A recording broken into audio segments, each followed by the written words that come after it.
Hello students, welcome to Magnet Brains Hindi. मैं लाली वर्मा बहुत बहुत स्वागत करती हूँ आप सभी का मैग्नेट ब्रेन्स के हिंदी मीडियम चैनल पर। और साथ ही साथ ये विश्वास भी करती हूँ, आशा भी करती हूँ कि आप सभी स्वस्थ होंगे, खुश होंगे, प्रसन्नता पूर्वक अपने अपने कार्यों को कर रहे होंगे। मैग्नेट ब्रेन्स एक ऐसा प्लेटफॉर्म जो देता है आप सभी को कक्षा 6वीं से 12वीं तक की स्कूल एजुकेशन एकदम फ्री। ये एक ऐसा प्लेटफॉर्म है जहां पर सभी विषय के वीडियोस आपको फ्री प्रोवाइड किए जाते हैं। और ना केवल स्कूल एजुकेशन बल्कि सभी प्रकार की प्रतियोगी परीक्षाओं के वीडियोस भी आप देख सकते हैं मैग्नेट ब्रेन्स पर एकदम फ्री, क्योंकि बन चुका है मैग्नेट ब्रेन्स भारत का नंबर 1 एकमात्र प्लेटफॉर्म जो ऑनलाइन एजुकेशन एकदम फ्री प्रोवाइड करता है। बिल्कुल। और इसी तरह से आपको बेस्ट वीडियोस यहां पर मिलते रहेंगे, ना केवल हिंदी बल्कि सभी विषय, Hindi, English, math, science, Hindi medium और इंग्लिश मीडियम दोनों मीडियम में आप मैग्नेट ब्रेन्स पर अपने अपने सब्जेक्ट्स के वीडियो भी देख सकते हैं। साथ ही साथ प्रतियोगी परीक्षाओं की तैयारी भी कर सकते हैं। और मैं एक बात बता दूं, हमारा उद्देश्य है कि आप सभी को अपनी मंजिल तक पहुंचाना। हमारा लक्ष्य है आप सभी को अपने अपने लक्ष्य तक पहुंचाना। तो ये जो हम उद्देश्य लेकर आए हैं वो आप सभी की आवश्यकताओं को पूरा करने के लिए है। और हम भरोसा दिलाते हैं कि किसी भी प्रकार का कंफ्यूजन या किसी भी प्रकार का संदेह आप मस्तिष्क में मत रखिएगा, क्योंकि हमेशा के लिए मैग्नेट ब्रेन्स फ्री एजुकेशन ही प्रोवाइड करेगा। किसी प्रकार के किसी भी तरह के कोई भी पेड सब्सक्रिप्शन की हम बात नहीं करेंगे। ये हम नहीं करेंगे कि बस अब हो चुका, अब तो पेड सब्सक्रिप्शन चाहिए या चार्ज चाहिए। निश्चिंतता के साथ, एकदम पॉजिटिविटी के साथ, सकारात्मकता के साथ मैग्नेट ब्रेन्स पर बने रहिए हमारे साथ और हर एक विषय के बेस्ट वीडियोस का लाभ उठाते रहिए और अपनी अपनी कक्षाओं में अव्वल आते रहिए और अपने आप को एकदम स्मार्ट बनाते रहिए। बात करते हैं कि इस वीडियो में हम क्या करने वाले हैं। प्रीवियस वीडियो में हमने व्याकरण स्टार्ट कर दी है। हिंदी व्याकरण का टॉपिक हम स्टार्ट कर चुके हैं, जो हमारा पहला टॉपिक है रचना के आधार पर वाक्य भेद। ठीक है, इसमें हमने जो फर्स्ट वीडियो था उसमें आपने वाक्य क्या होते हैं, कितने भेद होते हैं, उसके बाद जो सेकंड आया उसमें आपने देखा कि उसमें उदाहरणों के माध्यम से हमने वाक्यों को समझा। इस वीडियो में हम जानने वाले हैं उपवाक्यों के बारे में, जिसमें अधिकतर स्टूडेंट्स होते हैं कंफ्यूज कि उपवाक्य क्या है। वाक्य तो समझ गए, अब उपवाक्य भी होते हैं। बिल्कुल होते हैं। आपने सुना है ना, उप मीन्स सब, प्रधानमंत्री, उप प्रधानमंत्री, प्राचार्य, उप प्राचार्य, तो वाक्य है तो उपवाक्य भी तो होंगे। इस वीडियो में आपको बड़े आसान तरीके से उपवाक्य समझ में आ जाएंगे कि होते क्या है। संज्ञा, विशेषण, क्रिया विशेषण, इस तरह के उपवाक्य हैं और उनमें कितने भेद होते हैं, किस आधार पर हम उनको आइडेंटिफाई कर पाएंगे, ये आप संपूर्ण तरीके से, आसान तरीके से इस वीडियो में समझेंगे, सुनेंगे। तो बने रहिएगा मेरे साथ शुरू से लेकर अंत तक, ताकि आपको बड़े आसान तरीके से सब कुछ समझ में आ जाए और आप आराम से समझ सकें। देखिए, उपवाक्य मीन्स वाक्य तो अपने आप में वाक्य है। उपवाक्य क्या है? सब सेंटेंस या उसका एक और उप सब। ठीक है, तो ये होते हैं 3 प्रकार के। प्रीवियस वीडियो में आपने सुना है कि हाँ, संज्ञा होते हैं, उसके बाद विशेषण होता है, उसके बाद क्रिया विशेषण होता है। अब इस वीडियो में आपको विस्तृत जानकारी दी जाएगी विद एग्जाम्पल्स या उदाहरण भी इतने अच्छे से, ताकि आपको बहुत अच्छे से आसानी से समझ में आ जाए। साथ ही साथ ये तीनों जो उपवाक्य हैं उनके हम कीवर्ड्स पर भी चर्चा करेंगे कि किस आधार पर हम आइडेंटिफाई करें कि ये संज्ञा उपवाक्य है, ये विशेषण उपवाक्य है, ये क्रिया विशेषण उपवाक्य है। सबकी चर्चा इस वीडियो में करने वाले हैं। ठीक है, तैयार हैं? है ना? एक बार पुनः स्वागत करती हूं। बहुत अच्छे स्टूडेंट्स हैं आप लोग। और यहां पर अब हम शुरू करते हैं कि देखिए, सबसे पहला संज्ञा उपवाक्य। संज्ञा उपवाक्य, विशेषण उपवाक्य, क्रिया विशेषण उपवाक्य। संज्ञा उपवाक्य मतलब जो वाक्य, जिन वाक्यों में संज्ञा होगी और संज्ञा के आधार पर जो वाक्य बना रहेगा, एक और वाक्य उसमें होगा, वाक्य के अंदर वाक्य, क्योंकि कोई भी वाक्य 2 क्रियाओं से मिलकर भी बन सकता है। तो यहां पर यदि संज्ञा की बात हो रही है, जैसे संज्ञा क्या होता है पता ना आपको, किसी व्यक्ति, वस्तु, स्थान या भाव के नाम को संज्ञा कहते हैं। तो जहां संज्ञा संबंधित उपवाक्य होंगे या वाक्य होंगे वहां संज्ञा आएगा। विशेषण क्या होते हैं? जो संज्ञा या सर्वनाम की विशेषता बताएं। तो यहां पर जो विशेषण उपवाक्य हम पढ़ेंगे उसमें संज्ञा के साथ साथ सर्वनाम की जो विशेषता बता रहे होंगे वो विशेषण। क्रिया विशेषण, जो क्रिया की विशेषता बताएं वो क्रिया विशेषण। ठीक है, चलिए अब है संज्ञा उपवाक्य। वह उपवाक्य जो प्रधान या मुख्य उपवाक्य की संज्ञा या कारक के रूप में सहायता करे उसे संज्ञा उपवाक्य कहते हैं। ध्यान से सुन लीजिए कि क्या होते हैं संज्ञा उपवाक्य। वो उपवाक्य जो प्रधान या मुख्य उपवाक्य की संज्ञा या कारक के रूप में सहायता करे उसे हम कहते हैं संज्ञा उपवाक्य। जैसे मैं आपको बहुत समझ में आ जाएगा, एग्जाम्पल आप देख लीजिए कि राम ने कहा कि मैं पढ़ूंगा। ध्यान से देखिएगा, यहां है राम ने कहा कि मैं पढ़ूंगा। तो यहां मैं पढ़ूंगा संज्ञा उपवाक्य है, क्योंकि संज्ञा मेनली व्यक्तिवाचक संज्ञा क्या है इसमें, राम ने कहा कि मैं पढ़ूंगा, तो मैं पढ़ूंगा संज्ञा उपवाक्य है, क्योंकि ये इसी का तो सेंटेंस है, इसका वाक्य ही तो ये पूर्ण हो रहा है। राम ने कहा कि मैं पढ़ूंगा, तो यहां मैं पढ़ूंगा किसके लिए, राम के लिए, और राम क्या है, संज्ञा। तो यहां पर ये हुआ है संज्ञा उपवाक्य, मैं पढ़ूंगा। दूसरे में देख लेते हैं, मैं नहीं जानता कि वह कहां है। इस वाक्य में वह कहां है संज्ञा उपवाक्य है, वह कहां है। मैं नहीं जानता कि वह कहां है, यहां पर वह कहां है संज्ञा उपवाक्य है। आगे चलते हैं विशेषण उपवाक्य की तरफ। जो उपवाक्य किसी दूसरे उपवाक्य में आए संज्ञा या सर्वनाम की विशेषता बताते हैं उन्हें विशेषण उपवाक्य कहते हैं। किन्हें कहते हैं, एक बार सुनिए, जो उपवाक्य किसी दूसरे उपवाक्य की संज्ञा या सर्वनाम की विशेषता बताएं। जो दूसरा उपवाक्य होगा उसमें जो संज्ञा या सर्वनाम होंगे उनमें जो विशेषता बताई जाएगी वही कहलाते हैं विशेषण उपवाक्य। जैसे वह विद्यार्थी जो कल अनुपस्थित था बीमार है। वह विद्यार्थी जो कल अनुपस्थित था वह बीमार है। वह विद्यार्थी जो, देखिए, वह जो बीमार है, तो वह विद्यार्थी जो कल अनुपस्थित था बीमार है। वह विद्यार्थी बीमार है तो हो गया प्रधान उपवाक्य, ठीक है। जो कल अनुपस्थित था विशेषण उपवाक्य, विद्यार्थी की विशेषता बता रहा है कि अनुपस्थित कौन था। प्रधान उपवाक्य तो यह है कि वह विद्यार्थी बीमार है, क्योंकि एक विद्यार्थी बीमार है जो कल अनुपस्थित था। तो विशेषण उपवाक्य क्या है, विद्यार्थी की विशेषता बता रहा है कि अनुपस्थित जो था ना, जो कल मतलब जो बीमार था वही कल अनुपस्थित था, वही कल प्रेजेंट नहीं था, इसलिए यह हो जाएगा विशेषण उपवाक्य, क्योंकि यह विद्यार्थी की ही विशेषता बता रहा है। यह जरूरी नहीं है कि विशेषण उपवाक्य प्रधान उपवाक्य में आए हुए किसी शब्द की विशेषता ही प्रकट करे, यह अन्य उपवाक्य में आए हुए शब्दों की भी विशेषता प्रकट कर सकता है। जैसे कि मैंने कहा कि तुमने यह कलम खरीदी है जो बाजार में सबसे सस्ती है, ठीक है।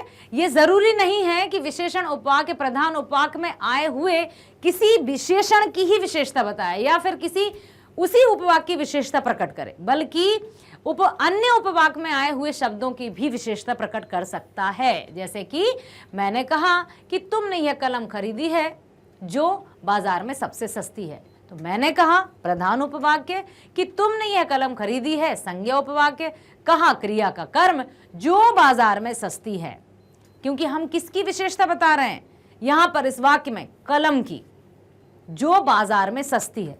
यदि सिर्फ यही सेंटेंस होगा और आपसे पूछा जाए कि जो बाजार में सस्ती है किसके लिए कहा गया है, तो आप तुरंत कह देंगे ना कि हाँ कलम के लिए कहा है कि जो बाजार में सस्ती है, क्योंकि हमें पहले तो ये पता ही है कि ये जो वाक्य है वो पूरा एक वाक्य है। और यदि टुकड़े करके भी आपसे पूछा जाएगा तब भी आप बता ही देंगे कि जो बाजार में सस्ती है वो किसके लिए कहा गया है, कलम के लिए। तो विशेषण उपवाक्य संज्ञा उपवाक्य में आए, यहां पर यही है उसकी विशेषता, ठीक है। क्रिया विशेषण, अब क्रिया विशेषण में क्रिया की विशेषता बतानी है। क्रिया जिन शब्दों से किसी कार्य के होने या करने का बोध होता है उन्हें क्रिया कहते हैं। जैसे लिखा, पढ़ा, है ना। धातु, धातु जानते हैं ना आप, लिखा, पढ़ा, सुना, गाया, चला, दौड़ा, खाया, सोया, सब क्रियाएं हैं। ऐसा नहीं है कि सोना क्रिया नहीं है, सोना भी क्रिया है। रोना, रोना भी क्रिया है। बस ये है कि क्रिया के मुख्य दो रूप होते हैं, दो भेद। एक होती है सकर्मक, दूसरी होती है अकर्मक, उसकी भी हम चर्चा करेंगे। तो यहां पर क्रिया विशेषण उपवाक्य जो है, जो उपवाक्य किसी क्रिया की विशेषता बताएं, क्योंकि वहां हमने क्या देखा था, विशेषण में जो संज्ञा या सर्वनाम की विशेषता बताते हैं, क्रिया विशेषण में हम देखेंगे क्रिया की विशेषता बताएं। क्रिया क्या है, एक्शन, उन्हें क्रिया विशेषण उपवाक्य कहते हैं। जैसे जब पानी बरसता है तब मेंढक बोलते हैं, तो यहां जब पानी बरसता है क्रिया विशेषण उपवाक्य है। जब पानी बरसता है, जब पानी बरसता है तब मेंढक बोलते हैं। तो यहां पर बरसता है क्रिया है, तो यहां पर जब पानी बरसता है क्रिया विशेषण है। ये उपवाक्य क्रिया का समय, स्थान, कारक, प्रयोजन, परिमाण आदि बताते हैं। इनकी शुरुआत जब, जहां, क्योंकि, अतः, अगर, यद्यपि, चाहे, जो, त्यों, ज्यों, मानो इत्यादि से होती है। तो ये क्रिया विशेषण के की वर्ड्स हैं।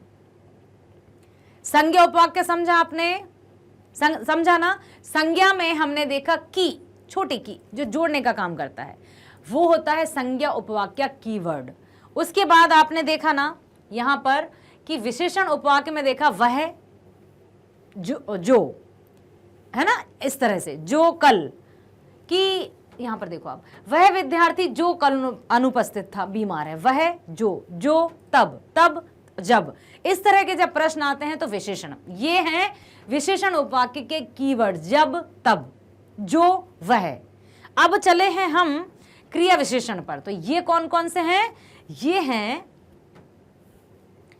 जहां, तहां, क्योंकि, अतः, अगर, यद्यपि, चाहे, जो, त्यों, मानो इत्यादि। ये कीवर्ड्स हैं, अर्थात यदि ये शब्द आ गए हैं तो आप बिल्कुल तुरंत पहचान सकते हैं कि ये क्रिया विशेषण के ही उपवाक्य हैं। और जब आपको बदलना होंगे या आइडेंटिफाई करना होंगे तो आप इनको देखकर समझ जाएंगे, और बदलना होगा तो इनको लगाकर बदल देंगे। संज्ञा में समझ में आया, की था, छोटी की कोरिलेट करता है, सहसंबंध स्थापित करता है। विशेषण में बताया वह, जो। फिर आए यहां पर हम क्रिया विशेषण में, तो ये जो है क्योंकि, जहां, अगर, यद्यपि, ये सब। जब पानी बरसे खेत जोत डालना, ये यहां पर समय का पता चला कि जब पानी बरसे तभी खेत जोतना। उसके बाद है जहां सज्जनों का मान होता है वहां लक्ष्मी निवास करती है, जहां, वहां। स्थान बता रहे हैं, स्थान, ठीक है। समय का जब बोध होता है तो वहां कालवाचक आता है, काल मतलब समय, कब, तो हम कहेंगे जब। बात आती है कहां, स्थानवाचक आ जाएगा ना, ठीक। फिर है मैं रोटी नहीं खाऊंगा क्योंकि पेट में अधिक दर्द है। क्योंकि से कारण पता चलता है, रीजन। मुझे पुस्तक दे दो जिससे मैं पाठ याद कर लूं, प्रयोजन है, एक हमारा एक उद्देश्य है। प्रयोजन मतलब हमारा उद्देश्य है कि मुझे पुस्तक दे दो जिससे मैं पाठ याद कर सकूं। मेरा एक उद्देश्य है कि यदि मुझे पुस्तक मिल जाएगी तो मैं पाठ याद कर पाऊंगा। राम ने कठिन परिश्रम किया था, परीक्षा में उत्तीर्ण हो गया, परिणाम मिल गया, फल प्राप्ति हुई हमें, कि उसने मेहनत की तभी तो वैसा फल हुआ। यदि मोहन यहां आएगा तो मैं अवश्य जाऊंगा, शर्त, यदि ऐसा करोगे तब वैसा होगा। यदि मोहन स्कूल जाएगा तभी सोहन स्कूल जाएगा, शर्त है, एक दूसरे पर आश्रित है, एक के बिना दूसरा कुछ नहीं है। और है राम वैसा ही चतुर है जैसे कि तुम हो, कंपेयर किया जा रहा है, तुलना की जा रही है कि राम बिल्कुल वैसा ही चतुर है जैसा श्याम है या जैसा तुम हो। जैसे जैसे मैं बोलूं वैसे वैसे तुम लिखो, प्रकार है ये कि जैसे जैसे मैं काम करूंगा वैसे वैसे तुम काम करोगे, ठीक है। तो ये एक प्रकार है कि तुम मेरी तरह से, मेरे प्रकार से ही कार्य करोगे। उपवाक्य के निम्नलिखित दो भेद होते हैं, जैसे प्रधान उपवाक्य जिसको मुख्य उपवाक्य भी कहा जाता है, ठीक है। प्रधान उपवाक्य वह होता है जिसकी क्रिया मुख्य होती है, जिसमें क्रिया मुख्य रूप से होती है, वो प्रधान समझते हैं ना, प्रिंसिपल, प्रधान अध्यापक, प्रधानाचार्य, प्रधान मतलब मेन, हेड, प्रधानमंत्री, ठीक। तो यहां पर प्रधान उपवाक्य कौन सा होगा? प्रधान उपवाक्य वह होता है जिसकी क्रिया मुख्य होगी, जिसकी क्रिया मुख्य होगी, मुख्य भूमिका में होगी, वो प्रधान उपवाक्य होगा। और आश्रित क्या होगा? जो उस पर निर्भर होगा। आश्रित उपवाक्य दूसरे उपवाक्य पर आश्रित या निर्भर, आश्रित का अर्थ क्या है? निर्भर होना, डिपेंडेंट होना। आश्रित उपवाक्यों का आरंभ प्रायः की, जो, जिसे, यदि, क्योंकि आदि से होता है। आश्रित उपवाक्य आरंभ, मध्य या अंत में भी आ सकते हैं। ऐसा जरूरी नहीं है कि प्रधान हमेशा पहले ही आए और आश्रित बाद में आए। आश्रित पहले भी हो सकते हैं, बीच में भी हो सकते हैं। किसके पहले? वाक्य की सबसे शुरुआत में भी हो सकते हैं आश्रित, वाक्य के बीच में भी हो सकते हैं और वाक्य के अंत में भी हो सकते हैं। ये जरूरी नहीं है कि प्रधान उपवाक्य हमेशा वाक्य की स्टार्टिंग में ही हो या वाक्य की शुरुआत में ही हो।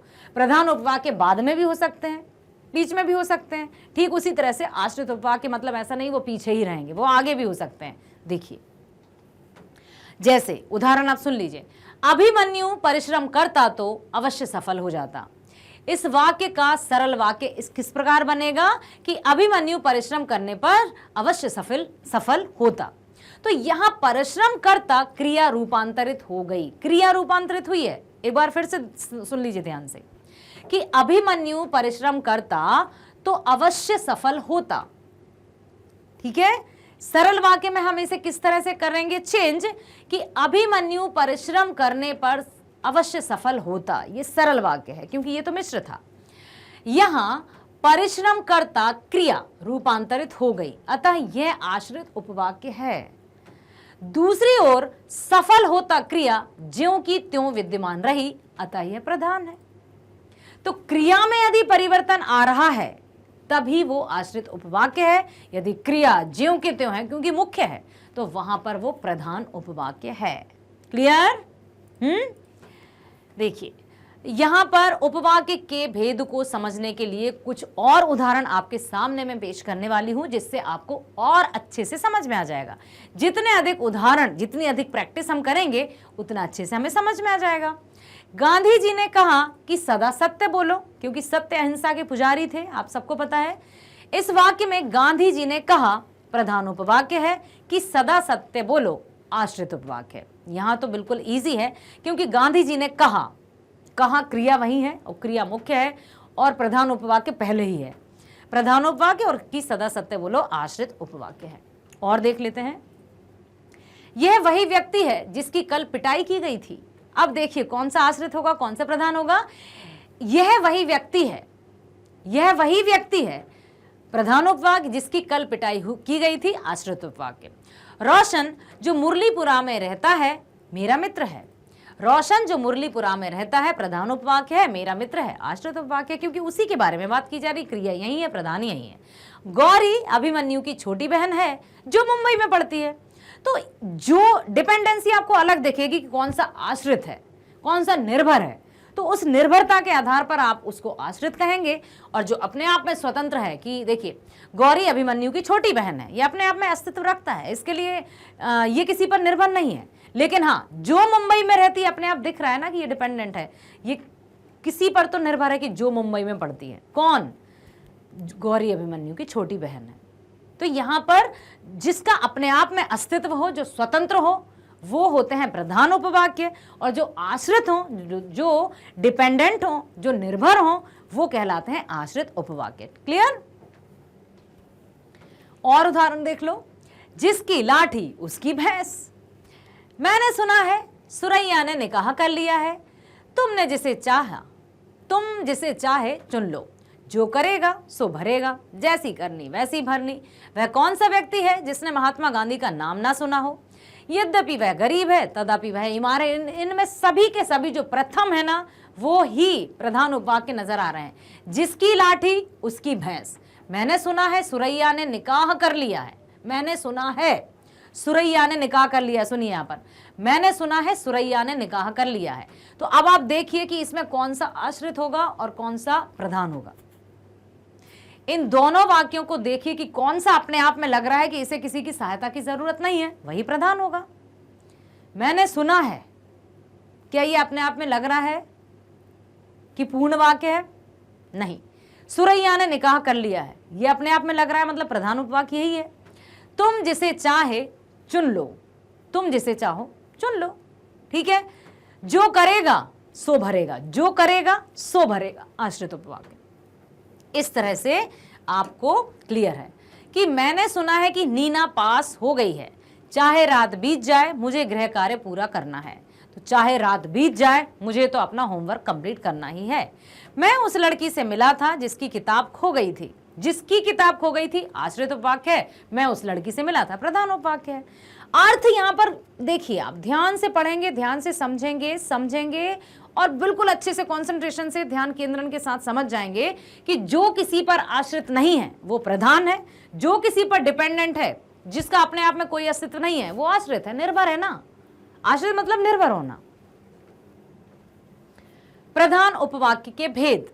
प्रधान उपवाक्य के भेद इस प्रकार हैं जैसे कि जिससे, जिसे, जिसको, जिसमें, ताकि, जो, जितना, ज्यों, त्यों, चूंकि, क्योंकि, यद्यपि, जब, जहां, तहां इत्यादि। ये हैं इनके कीवर्ड्स कि इनके आधार पर हम प्रधान वाक्य को पहचान सकते हैं। ये इनकी पहचान है, ये कीवर्ड्स कह सकते हैं आप कि इनके आधार पर हम प्रधान उपवाक्य की पहचान कर सकते हैं। आश्रित उपवाक्य देखिए, मिश्र वाक्य में प्रयुक्त होने वाले गौण उपवाक्य 3 प्रकार के होते हैं: संज्ञा, संज्ञा, विशेषण और क्रिया विशेषण। जो उपवाक्य प्रधान वाक्य की किसी संज्ञा या संज्ञा पदबंध के स्थान पर होता है उसे संज्ञा उपवाक्य कहते हैं। जैसे अभिमन्यु ने कहा कि हम लड़ाई नहीं चाहते, यहाँ हम लड़ाई नहीं चाहते, संज्ञा उपवाक्य है। जो अभिमन्यु ने कहा प्रधान उपवाक्य है। तो प्रधान और आश्रित आप समझ गए ना कि किस प्रकार से जो अपने आप में अस्तित्व रखता है वो प्रधान है, जो डिपेंडेंट है वो आश्रित है। विशेषण बिल्कुल आप समझ गए होंगे, एक बार और सुन लीजिए कि जो आश्रित उपवाक्य प्रधान उपवाक्य की किसी संज्ञा सर्वनाम की विशेषता बताते हैं उन्हें विशेषण कहते हैं। जैसे यह वही आदमी है जिसने कल मुझे थप्पड़ मारा। उपर्युक्त वाक्य में जिसने कल थप्पड़ मारा था ऐसा आश्रित उपवाक्य है जो क्रमशः आदमी संज्ञा की ओर इंगित करता है। तो ये ऑलरेडी हम पढ़ चुके हैं, एक बार और रिवाइज कर रहे हैं ताकि आपको अच्छे से समझ में आ जाए। क्रिया विशेषण आपको पता है कि विशेषण में हम संज्ञा और सर्वनाम की विशेषता देखते हैं, क्रिया विशेषण में क्रिया की विशेषता देखते हैं। सिंपल। जिस आश्रित उपवाक्य का प्रयोग क्रिया विशेषण की भांति किया जाए, अर्थात उपवाक्य प्रधान उपवाक्य क्रिया की विशेषता बताए, उसे क्रिया विशेषण कहते हैं। यदि बोलना नहीं आता तो भी बोलने की कोशिश कीजिए। उपर्युक्त वाक्य में शब्द मुख्य उपवाक्य की क्रिया विशेषताएं समय और शर्त बता रहे हैं, अतः यह क्रिया विशेषण है। और क्रिया विशेषण में कालवाचक होता है, रीतिवाचक होता है, स्थानवाचक होता है, परिमाणवाचक होता है। वो भी आपने देख लिया है, सुन लिया है। इन्हीं की बात देख लीजिए। एक बार फिर मैं बता देती हूं कि काल सूचक मतलब समय, काल मतलब हम पूछते ना कब, जब भी हम प्रश्न करेंगे तो तब मतलब समय की बात आएगी। स्थान मतलब कहां, हम कहेंगे कहां जा रहे हो, वहां जा रहे हो, तो स्थानवाचक। रीतिवाचक कैसे, धीरे धीरे, हंसते हुए, रोते हुए, वैसे ही करते हैं जैसा बड़ों से सीखते हैं, कैसे कैसे प्रश्न आता है रीति में। परिमाण में जैसे जैसे गर्मी बढ़ेगी वैसे वैसे पसीना आएगा। तो पसीना हम नहीं, ये नहीं कहेंगे कि 1 लीटर आएगा, 2 लीटर आएगा, अधिक या कम। गर्मी ज्यादा, बहुत ज्यादा या कम। हम ये नहीं कहेंगे कि आज 1 किलो गर्मी पड़ी है, नहीं नहीं अब तो 50 किलो गर्मी पड़ रही है, ये नहीं कहेंगे। अधिक या फिर कम।